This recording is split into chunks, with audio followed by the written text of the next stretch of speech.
Hormuz প্রণালী ও ইরানের প্রধান তেল রপ্তানি কেন্দ্রগুলোতে যুক্তরাষ্ট্রের নৌ অবরোধ দীর্ঘায়িত হলে ইরান বড় ধরনের জ্বালানি চাপে পড়তে পারে বলে সতর্ক করেছেন বিশ্লেষকরা।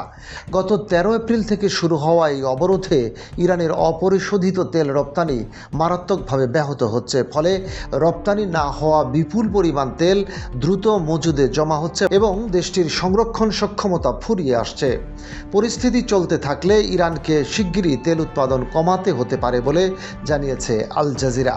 ব্লুমবার্গে প্রকাশিত তথ্য বিশ্লেষণকারী প্রতিষ্ঠান কেপলারের এক প্রতিবেদনে বলা হয়েছে, অবরোধ অব্যাহত থাকলে আগামী 12 থেকে 22 দিনের মধ্যেই ইরানের তেল সংরক্ষণের জায়গা প্রায় পূর্ণ হয়ে যেতে পারে।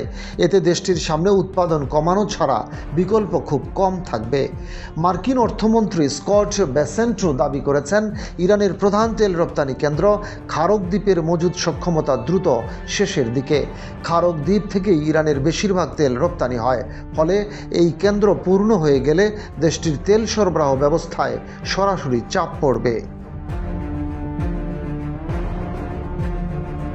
কেপলারের তথ্য মতে মার্চে ইরান প্রতিদিন 1.84 মিলিয়ন ব্যারেল তেল রপ্তানি করলেও এপ্রিলের মাঝামাঝি থেকে মার্কিন অবরোধে সেই রপ্তানি মারাত্মকভাবে কমে গেছে। ফলে রপ্তানির বদলে তেল এখন স্থলভাগের সংরক্ষণাগার ও সমুদ্রের ভাসমান ট্যাঙ্কারে জমা রাখতে হচ্ছে। স্যাটেলাইট তথ্য বলছে, অবরোধ শুরুর পর থেকে ইরানের তেলের মজুদ দ্রুত বাড়ছে।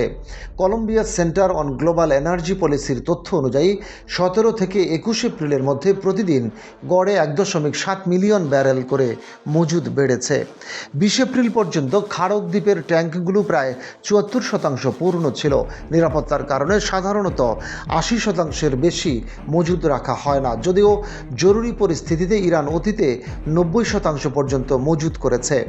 বিশেষজ্ঞরা বলছেন, স্থলভাগে তেল রাখার জায়গা আর প্রায় 20 দিনের মতো আছে।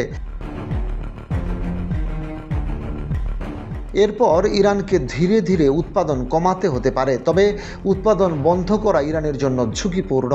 এতে ভূগর্ভস্থ তেলের স্তরে চাপ কমে যেতে পারে, পানির অনুপ্রবেশ ঘটতে পারে এবং দীর্ঘমেয়াদে তেল ক্ষেত্র ক্ষতিগ্রস্ত হতে পারে। এছাড়া উৎপাদন একবার বন্ধ হলে তা আবার চালু করা ব্যয়বহুল ও সময় সাপেক্ষ। ফলে তেল উৎপাদন কমানোর সিদ্ধান্ত ইরানের জন্য শুধু জ্বালানি নয়, অর্থনৈতিক দিক থেকেও বড় চাপ তৈরি করতে পারে। যদিও সমুদ্রে থাকা ভাসমান ট্যাঙ্কারে জমা তেল থেকে দেশটি কিছুদিন আয় ধরে রাখতে পারবে, দীর্ঘমেয়াদে এই অবরোধ ইরানের তেল অর্থনীতির উপর বড় চাপ তৈরি করবে।